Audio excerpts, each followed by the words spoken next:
Hello everyone and welcome back to Invincible Guarding the Globe, and today I will be doing a full GDA Ops guide. So if you do enjoy today's video, please feel free to leave a like on the video and subscribe to the channel if you haven't already. Thank you for all of the support in the previous videos. It's been honestly amazing and glad to see you guys are enjoying the content, and welcome to all of the new subscribers. So yeah, today I will be doing a full guide on the GDA Ops, which are probably the sort of lifeline of the game, where you get most of your resources passively incoming into your account. So it's good to know the best teams to use and the best strategies to maximize the potential and the gains that you get from it. So as you can see here at the top, there are total slots available for GDA Ops running, and these run whilst you're playing the game and also whilst you're not playing the game. So you can kind of start up a GDA Op or the GDA Ops themselves and then come back to it periodically and claim your rewards, so you can progress without having to play the game constantly just to progress, which is nice. So yeah, at the top we have 7 slots available for GDA Ops to run, and these need to be unlocked. I believe at least one of them needs to be unlocked. When you start the game, you might need to unlock 2. Now I'm not entirely sure on that. I know at least one of them you have to buy with gems to unlock the space. It might even be the 2 slots that you need. In fact, I think it is the 2 slots. Now, is it worth it to unlock these? As you can see, I have personally myself here. If there are 2 slots to be unlocked, then what I would recommend is probably unlocking at least one. The second one is up to you in terms of what point in the game you are. I unlocked it just because it was bothering me and I wanted just to unlock it. Considering what the actual GDA Ops offer, it's entirely up to you on that one, and I'll go into that in a second. But yeah, entirely up to you on that. But I would say at least 6 GDA Ops slots would be ideal for your account. So each GDA Op runs for a different amount of time, and each GDA Op actually offers different rewards. As you can see, turning up the heat is the first one. This is a GDA Ops that runs for 10 minutes. And you are up against some Magmanites and Dock Seismic. Now, this GDA Op offers GDA chips, basically gold coins currency, and some progression pass tokens for your progression pass, and also some access cards as well to rank up the GDA Ops. So 2 things with that. Firstly, there is a progression pass, as you can see here. These usually run every week or 2, I think, and there is obviously a paid upgrade for it on the right hand side. Otherwise, on the left you can get free rewards from it, so make sure that you are making sure that you're unlocking and upgrading this GDA pass with doing your GDA Ops, because you do get quite good rewards from it, and you do get the points to upgrade that and purchase within that from doing GDA Ops. So you get some of those, and you do get some of these access cards. Now, these access cards are used to rank up and upgrade the GDA Ops themselves. So as we can see here, there's a rank up option, and the levels go from level 0 all the way up to level 30, and this is the same for all of the GDA Ops here in terms of the maximum level that you can take it. So you do obviously need those access cards to level them up, and those can be acquired in, I think, all of the GDA Ops. So all of the actual GDA Ops themselves give you these a certain amount of these access cards to level up the GDA Ops themselves. So if we have a look at the first one here, turning up the heat, this only gives you gold coins and it lasts for 10 minutes. Now, this one, maybe early game, is actually all right if you do need coins. It's quite quick, so you can kind of run it and play the game. You don't have to sort of come back to it a few hours later or daily or whatever. You can run it quite often, but you don't get the most rewards from it, to be honest. So I actually don't usually run this GDA Op, just simply because you can actually get more coins elsewhere, and it's such a short GDA Op that it doesn't really actually work out in terms of how many rewards you get from it. So if we have a look at the second one here, train and gain. Now this is a very important one because it gives you the blue hero XP. This is incredibly important for upgrading your heroes and is vital to playing the game. And you also get GDA chips from this. It's a 2-hour GDA op this time, and this one actually gives you very good amounts of hero XP and even GDA chips. You get a surprising amount of GDA chips in this, so this is definitely one to rank up. And I'll be doing at the end, once I've gone through all of them, I'll be giving you the best guide onto which ones you should rank up first. But yeah, training gain is incredibly important to playing the game. And in terms of what you should be expecting, as you can see here, enemies include the enemies here: Invincible, Black Samsung, Duplicate, Monster Girl, Shrinking Ray, Rexplode, Robot, and Atom Eve.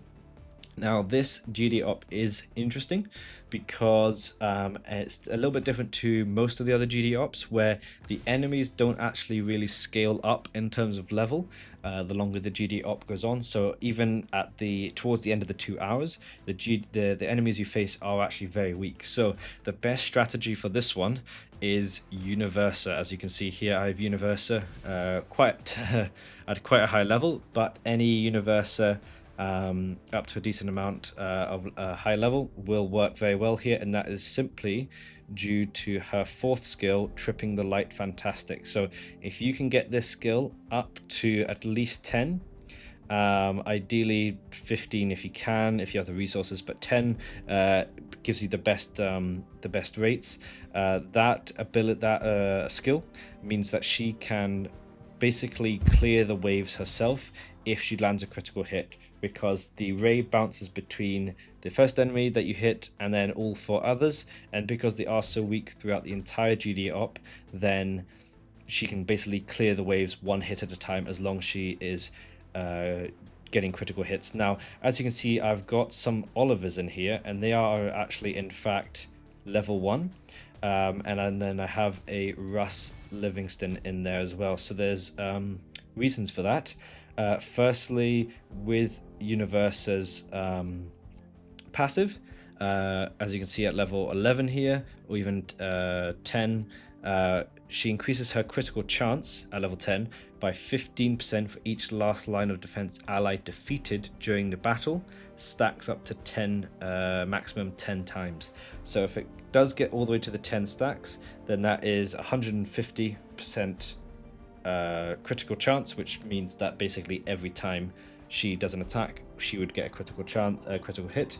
And so you basically just need last line of defense allies to die during it. Now, because the enemies are so weak, you do need weak last line of defense allies, and in this case I've chosen Kid Omni-Man because he's melee. He'll be going towards the enemies and dying, and then that will be triggering Universa to get higher critical chance, which you can then use to just clear the waves. So that's why I've got the Kid Omni-Men there. I've got 3 of them, because it's basically just to power up the Universa and get her critical chance high as possible, as quickly as possible.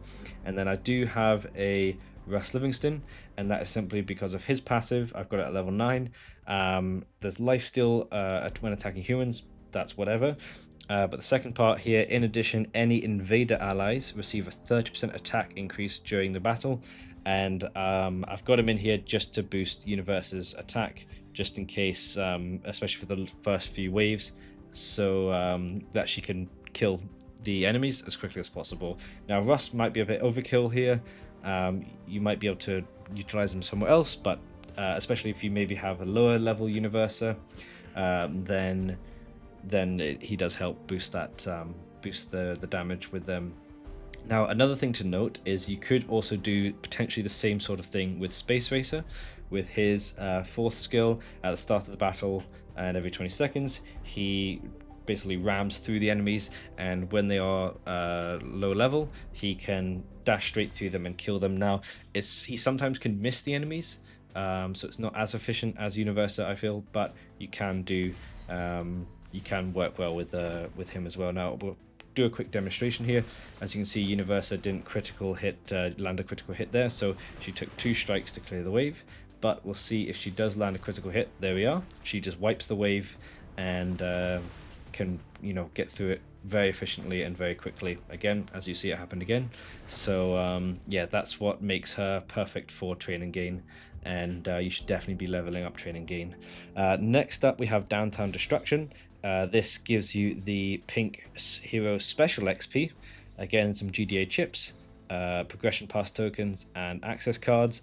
Now this doesn't give you as many GDA chips as Training Gain, but the main thing with this is, of course, the hero special XP. The enemies you should be expecting are criminals, including Titan, Kursk, Tether Tyrant, Magmaniac, and Isotope. So not the strongest, although their levels do level up. So towards the end of the time, which in this case is 4 hours for the GD op, they do get a lot stronger and harder to kill. So with this team, this is again very crucial to upgrading your heroes. So I've got quite a strong team on here. I've got Anissa with her passive leveled up, which decreases the defense of human enemies, because all of the enemies in this have human tag. It decreases their defense and means that the waves can be cleared a lot quicker. And then obviously the Space Racer in here as well, to hopefully clear them very quickly, kind of like Universa can do. So that would be with the strategy with this, and again, very worth leveling up Downtown Destruction to get that pink special hero XP. Now the next one is the Guardians Around the Globe. Now this is an interesting one. It's an 8-hour GDA op, and with this, the enemies you can expect to face would be War Woman, I've forgotten his name, Martian Man, Immortal, Red Rush, Green Ghost, Darkwing, and Fish. Aquarius, that's his name. I was just calling him Fish. So yeah, interesting lineup there. This GD op actually gives you gear. Now this is interesting because gear can make a big difference to your team, and having some high level gear really does help. Now the gear you get from this isn't the greatest, even if you do rank it up and increase the levels, which gives you higher tiers of gear. I think you have to get the GD up quite high to get really good gear, and you can probably just get the gear from the equipment shop anyway. So this is a good GD op to run. I'd usually say always have it running if you can. I wouldn't say it's that important to level up though. I've got mine to level 18, but yeah, it's not maybe a priority, but it is good to have because it does give you gear. And even though it's not giving you the greatest level of gear quality, it can be useful to then have the lower grade gear to then mulch into upgrading your good gear that you do have for your heroes. So it is good to run, but maybe not a priority in terms of upgrading it. In terms of what you should run in this, it's really up to you. I don't think it matters too much. Obviously just keep in mind the enemies that you'll be facing, but yeah, nothing too crazy there with that one. Next up is, let's have a look, Reanimen Rampage. This is a shorter GD op, 30 minutes, and the enemies will be Reanimen. So this one is interesting because it does give you GDA chips, hero XP, and special hero XP alongside the usual progression pass tokens and the access cards again. Now it does obviously look very good because you get hero special XP and hero XP, and it is a quicker GD op, so you can run it more times. The rewards from this, to be honest, aren't the greatest. They aren't too crazy. You can level it up a decent amount if you want, but again, I wouldn't prioritize it. The enemies in this are quite weak, so you don't have to run anything too strong. As you can see, I've just got some legendary heroes in here. So it's really up to you. If you don't have this spot available for this GDA Ops, for example, if you only have the 6 slots, then you probably could miss on this one as well, just because it doesn't actually give you that many rewards. In the long term, it maybe does add up, but probably not the greatest unless you've just started the game, in which case you can get some XP very quickly from it there. So yeah, that's Reanimen Rampage. Next up we have This Is Heavy. Now this is interesting because it's again an 8-hour op like the gear one, and with this the enemies you'll be facing is quite a mix. You'll be against the Mauler twins, Invincible, Immortal, Omni-Man, Monster Girl, Battle Beast, Alan, and Atom Eve. This, obviously, the enemies do scale up again. They get stronger as the waves go on.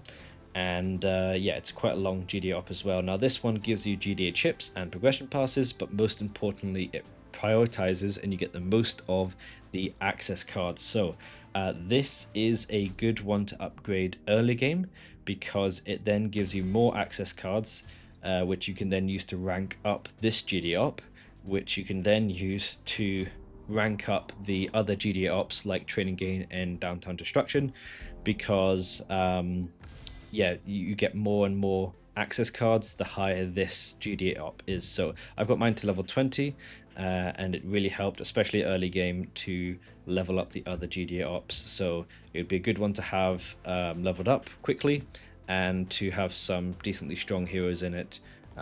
So it's pretty good. I maybe wouldn't say it's exactly the #1 priority op to run or to have your best team in, but it definitely is good to level up, especially early game there for yourselves. The next one we have is everyone, what's it called? Everyone Who's Anyone. This is a 12-hour GDA op and the longest one by quite a bit. This one is interesting again because the enemies are, it looks like pretty much everyone apart from a lot of the newer heroes. I'm not going to name them all, you can see them on screen here. This one is interesting because it again gives you GDA chips, progression pass tokens, access cards, and common artifact XP. So you actually get artifact XP from this op, and will it actually tell me all of them? Let's see, why doesn't it show me all of the rewards from this? You basically get artifacts from this GDA op. So it's only showing here 3 here: Flaxen Defense Barrier, Flaxen Spray Gun, and GDA Spy Drone. But if we have a look actually at the collection and go to artifacts, it's basically from this you can get everything up until the GDA cloaking device from the top. So you don't get the Bergamot Burger or anything newer down here. You basically can get all of the sort of base artifacts in the game up to the GDA cloaking device. Now, these artifacts aren't that great. I would probably say the best definitely is the GDA cloaking device, the Battle Hologram, and Damien Darkblood's notes, and potentially the body enhancement. So those are good to get, and also the newer link chips, alright. So that this GDA op is very good to get those. But again, this one maybe isn't that big of a priority because there are better ways to get the artifacts, especially from example the equipment shop. So it's quite a long GDA op as well, so it's good to have running, but you don't need to maybe put your best team into it, I would say, because yeah, it's such a long op and the rewards aren't that crazy. Now the next one is interesting, Schools Out. This is a bit of a unique one because you can't actually rank it up, you can't level it up, and you do get GDA chips, a small amount of hero XP, and again access cards, but you do actually get random heroes from this depending on what wave you get to. So this is a 15-minute op, and yeah, it actually gives you random heroes for completing it. Now the heroes do depend. Most of the time it's usually, if you can get to level wave like 100, it's usually like 4 or 5 rare heroes, and maybe sometimes 1 or 2 epic heroes, but it's nothing too crazy. However, for this you do actually need access cards to be able to run this op. So if we have a look at currencies, I've got quite a few of them because I do get a bit lazy and don't run the op. Now does it show them here? Where is it? Consumables. Here we go. Yeah, security clearance cards. You basically need these to run the op. Now early game this is great to get some heroes, and it is also great, and this is a little life hack, when there's events running, for example faction recruitment is running just now. If you have a look and there's a challenge where you need to recruit heroes from a certain faction, for example in this case Earth Defenders, if you run this GDA op and you get somebody from that faction, it actually counts towards the challenges, which is nice. So you can kind of save your tickets for those events and and see if you can level up the missions there. So this op, the enemies, from what I know, are actually quite strong. So I would, and you want to clear as many waves as possible, obviously, to get the heroes. So I would say put your best team on this when you do run it. Maybe run this op, use your tickets, and then yeah, go and then run the other ops in the background whilst you're not playing the game, because it's only 15 minutes, so you may as well stay in the game and play around and then come back, complete it, and so on. It's maybe not the GDA op to run in the background when you're playing. So yeah, that Schools Out. It's great for getting heroes, especially when you're starting out and during events. Otherwise, it's not too crazy. You can't rank it up anyway, so it's good to run if you do have the tickets. I've just been a bit lazy and not ran it in a long time there. And the last one is Well Done. Now, this one I believe you might have to unlock if you're a new player. Correct me if I'm wrong. It was actually launched after all the other GDA ops, and that was because it launched when the new items, the molecular enhancements, were added to the game. So this GDA op gives you molecular enhancements and special molecular enhancements. You then obviously get a few access cards, progression pass tokens, and GDA chips. This GDA op runs for 5 hours, and the enemies you'll be facing are Martian Man, Alan, Battle Beast, Russ, and Universa. So basically Worlds Beyond and Martian Man. This is again a GD op where the enemies do get stronger as the op progresses over the 5 hours, and these molecular enhancements are the main things you get from it, and they are incredibly important to leveling up your hero skills.